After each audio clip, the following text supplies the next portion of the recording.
মধ্যরাতে কলকাতা শহরে মেয়েদের রাত দখলের কর্মসূচির মধ্যেই ধুন্ধুমার পরিস্থিতির সৃষ্টি হয়েছে আরজিকর হাসপাতালে। হাসপাতালের জরুরি বিভাগের গেট ভেঙে ভিতরে প্রবেশ করে ভাঙচুর করার অভিযোগ উঠেছে একদল দুষ্কৃতীদের বিরুদ্ধে। খবর পেয়েই ঘটনাস্থলে পৌঁছেছে পুলিশ। স্থানীয় সূত্রে খবর, পরিস্থিতি নিয়ন্ত্রণ করতে গিয়ে কয়েকজন পুলিশ কর্মীও জখম হয়েছেন। কলকাতা সহ গোটা রাজ্যেই প্রতিবাদে সোচ্চার হয়ে পথে নেমেছেন মানুষ। গভীর রাতে আরজিকর হাসপাতালের সামনেও শুরু হয়েছিল জমায়েত। কেউ ছিলেন মুখে কালো কাপড় বেঁধে, কারো বা হাতে ছিল জাতীয় পতাকা।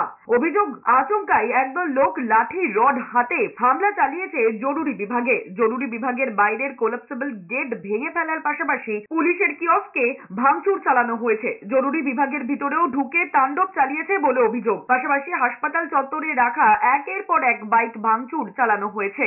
ভাঙা হয়েছে পুলিশের একাধিক গাড়ি ও বাইক। পরিস্থিতি সামাল দিতে নামানো হয়েছে র্যাব। ছত্রভঙ্গ করতে ফাটানো হয়েছে কাঁদানে গ্যাস। সাডেন মব এসে অ্যাটাক করে আরজিকরের ব্যারিকেড ভেঙে দেয় এবং ওখানে যে মানে আমাদের ধর্ণা মঞ্চ ছিল, সেই ধর্ণা মঞ্চ থেকে শুরু করে সমস্ত জায়গাতে একটা প্রপার ভ্যান্ডালিজম চালানো হয়। What has Calcutta police not done? In this case, they have done everything, and I'll do it. I'm saying it under everything under my command. My men have worked day and night.